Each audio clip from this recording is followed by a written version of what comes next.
नमस्कार, स्वागत है आपका सिटी पोस्ट लाइव में। मैं हूं मुस्कान। जहां बिहार विधानसभा चुनाव काफी करीब आ चुका है और जो क्षेत्र के लोग हैं वो अपने क्षेत्र में जाके चुनाव प्रचार शुरू कर चुके हैं। उसी बीच हमारे साथ स्टूडियो में मौजूद हैं बीजेपी के वरिष्ठ नेता जयशंकर सिंह। कहाँ सब चुनाव में लगे हुए हैं और आप चुनाव प्रचार अभी साइड करके आप पूरा धर्म का प्रचार कर रहे हैं। कैसे चुनाव जीतेंगे? नमस्कार आपके दर्शकों को, आपको भी। चुनाव जीतना, धर्म का प्रचार करना, दोनों समझिए एक ही चीज़ है। चुनाव जीत के लोग क्या करते हैं? चुनाव जीत के लोग नियम के अनुसार और धर्म के अनुसार समाज का सेवा करते हैं। सामाजिक सेवा के लिए ही लोग राजनीति में जाते हैं और क्षेत्र की सेवा करते हैं।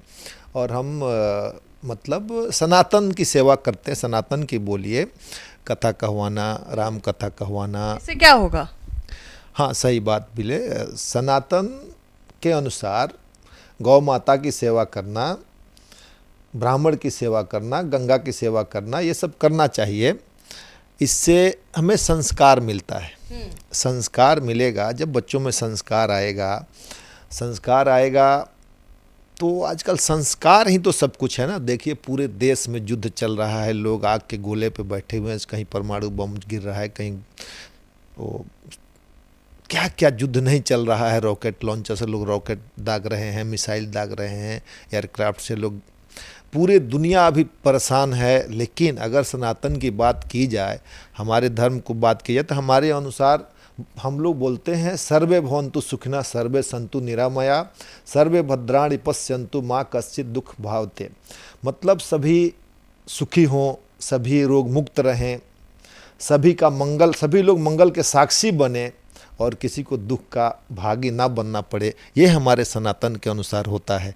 तो इसको अगर बताना है तो इसके लिए आपको भागवत, राम कथा और यज्ञ के शरण में जाना पड़ेगा। ब्राह्मण के शरण में जाना पड़ेगा। ब्राह्मण उसको नहीं बोलते हैं जो ब्राह्मण कुल में पैदा हुआ हो, जिसके पास ज्ञान हो, जो वेद का ज्ञान हो, पुराण का ज्ञान हो, ग्रंथ का ज्ञान हो, वो ब्राह्मण है। तो ब्राह्मण बता पाएंगे, ब्राह्मण देवता, कि क्या करना चाहिए, कैसे करने से हमारे पूरे विश्व का कल्याण संभव है। और हम लोग एक ये भी बात बोलते हैं, वसुधैव कुटुंबकम। हम लोग बोलते हैं वसुधैव कुटुंबकम, मतलब इसको इंग्लिश में बोलेंगे the whole world is a family. पूरी दुनिया एक ही परिवार है, हम लोग कोई अलग नहीं है। ठीक है, तो ये इसका तो करेंगे तभी तो लोगों में संस्कार आएगा, पूरी दुनिया सुख से जी पाएगी। क्यों लोग पॉलिटिक्स करते हैं? लोगों को बताने के लिए, लोगों को सुख सुविधा देने के लिए, लोगों को अच्छे से जीवन सिखाने के लिए, अच्छे अच्छे जीवन देने के लिए, कैसे अपने जनता को अच्छा से अच्छा ज़िंदगी प्रदान किया जा सके। पॉलिटिक्स का यही मूल तत्व है। तो हम यही करते हैं। इसके लिए सनातनी होना, सनातन का प्रचार करना और लोगों को जागरूक करना बहुत ज़रूरी है। आप प्रचार प्रसार कर रहे हैं। यहाँ पे आम आदमी पार्टी चुनाव लड़ने आ गई है, यहाँ पे अखिलेश यादव पार्टी में चुनाव लड़ने आ रहे हैं अपना, उसके बाद आपको हेमंत सोरेन आ रहे हैं चुनाव लड़ने। सब लोग बिहार विधानसभा चुनाव लड़ रहा है, आप लोग अभी वही काम कर रहे हैं।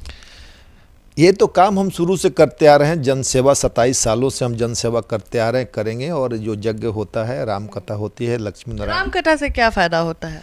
यही राम कथा, मर्यादा पुरुषोत्तम प्रभु श्री राम की बात करते हैं। उनके चरण पद पे चलना होता है कि कैसे मर्यादा पुरुषोत्तम प्रभु श्री राम ने, उनका राज्याभिषेक होना था, जंगल जाने के लिए तैयार हो गए। तो ये एक त्याग की परिभाषा है। और त्याग आप नहीं करेंगे तो इस संसार में ये संस्कार नहीं हुआ, संसार के में संस्कार विहीन हो गया।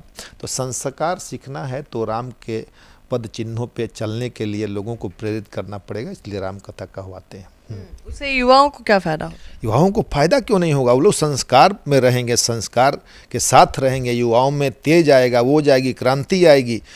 बच्चे ओजस्वी होंगे, तेजस्वी होंगे, पढ़ेंगे, लिखेंगे। आजकल के बच्चे ट्विटर चलाते हैं, फेसबुक चलाते हैं, इंस्टाग्राम चलाते हैं, उसी में व्यस्त रह रहे हैं। अगर वो लोग सुने, थोड़ा सा भी इस पे ध्यान दें तो इस पे नहीं जाएंगे बच्चे हमारे काम। आपने हमारा सवाल तो घुमा दिया। हमने पूछा कि आप ये कर रहे हैं और बिहार विधानसभा चुनाव में अखिलेश यादव आ रहे हैं, अरविंद केजरीवाल आ रहे हैं, हेमंत सोरेन आ रहे हैं, कैसे देख रहे हैं?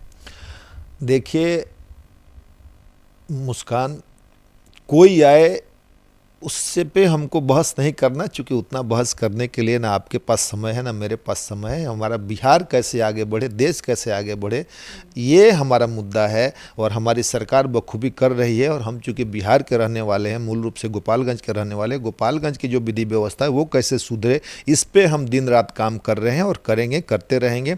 और बहुत दौड़े हैं, बहुत देख रहे हैं कि कहाँ पे क्या त्रुटि है, उसको कैसे सुधारेंगे। कौन चुनाव लड़ने आ रहा है, कौन हमारा प्रतिद्वंदी है, कौन कहाँ से आ रहा है, वो लोग को आने दीजिए, आएगा लोग फिर जाएगा लोग। तो मुश्किलें आपकी बढ़ेगी ना, आ रहे हैं थोड़े घूमने आ रहे हैं। घूमने नहीं आ रहे हैं, लेकिन घूम के जाएंगे। जी बिल्कुल। जय शंकर जी, ये बताइए, आप सनातन की बात कर रहे हैं, अभी के युग में सनातन किस ओर जा रहा है? जो प्रसाद है उसमें मिला हुआ चर्बी मिल रहा था उस टाइम, जो खबर में चल रही, तो उसको कैसे देख रहे हैं? देखिए, ये बहुत दुखद बात है और शर्म की बात है हमारे लिए। जो भी प्रसाद होता है, प्रसाद पहले भगवान को भोग लगता है और वही भोग प्रसाद के रूप में बिकता है या लोगों को वितरित किया जाता है, भक्तों को वितरण किया जाता है। ये बहुत दुखद बात है। वो भी ये घटना घटी हमारे बालाजी मंदिर में, जहाँ पे अरबों की संपत्ति है और लगभग 11 टन सोना वहाँ पड़ा हुआ है। कहने का तात्पर्य ये है कि उस मंदिर में पैसों की कोई कमी बिल्कुल ही नहीं है। और इस पे थोड़ा सा विस्तार से हम 2 मिनट आपका लेंगे, ज़्यादा नहीं समय लेंगे। पहले मुगल आते थे हमारे देश में, वो लोग लूटने आते थे भारतवर्ष को। भारतवर्ष सोने की चिड़िया कही जाती थी। वो लोग लूटने आते थे, तो क्या लूटते थे? मंदिर। हमारे यहाँ के लोगों में इतनी आस्था है धर्म के प्रति, लोग मंदिर में चढ़ावा देते हैं, दान देते हैं, मंदिर में पैसा रहता था, वो लोग आते थे, मंदिर लूट के ले जाते थे। अगर मंदिर का पैसा सदुपयोग में चला गया होता, हमारे धर्म के विकास में चला गया होता, तो वहाँ पैसा नहीं रहता, वो लोग लूट नहीं पाते। और आज भी वही स्थिति है। मंदिर में पैसा पड़ा हुआ है और गौ माता हमारी जा रही हैं उन स्लॉटर पे। गौ माता का सेवा ठीक से नहीं हो पा रहा है, मंदिर में पैसा पड़ा हुआ है। हमारे लोग अभी बच्चों का एडमिशन कराना है, आप कहाँ जाते? कॉन्वेंट स्कूल में। कॉन्वेंट स्कूल, फादर को हाथ जोड़ते हैं, फादर, तब भी सुनते नहीं हैं लोग, नहीं लेंगे admission, no vacancy, no seats, ऐसे कह के भगा देते हैं, भगा दिया जाता है। ये कॉमन थिंग्स है, पूरे देश के लोग जानते हैं, पूरे प्रांत के लोग जानते हैं, सबको पता है कि कॉन्वेंट स्कूल की क्या स्थिति है। हम लोग जाते हैं, हाथ जोड़ते हैं अपने बच्चों के लिए, और वहाँ एडमिशन समय पे नहीं हो पाता है। फिर हम लोग कहीं कहीं अपने बच्चों को पढ़ाते हैं, सब लोग पढ़ाते हैं। अगर गुरुकुल में ये व्यवस्था हमारे मंदिर द्वारा, मंदिर में जो पैसे हैं उन पैसों से गुरुकुल की व्यवस्था हो जाए, जिस गुरुकुल में हिंदी, इंग्लिश, संस्कृत सभी की व्यवस्था, पढ़ाई की व्यवस्था हो, गेम की व्यवस्था हो, तो हमारे बच्चे उससे ज़्यादा उत्साहित होकर उससे ज़्यादा शान महसूस करेंगे ना उस गुरुकुल में जाने से। गुरुकुल में जाके पढ़ेंगे और उससे बढ़िया पढ़ाई मिल पाएगी, जो कि नहीं हो पा रहा है। ये मेरे लिए दुख की बात है। और आपके दूसरी बात, ये अगर गौशाला खोल दें, गौशाला, तो उसी गौशाले से दूध मिलेगा, घी मिलेगा, दही मिलेगा, छाछ मिलेगा, लस्सी मिलेगा, मलाई मिलेगा, मक्खन मिलेगा, सब कुछ मिलेगा, जिसके प्रसाद का भोग भगवान को भी लगेगा, भक्तों को भी मिलेगा।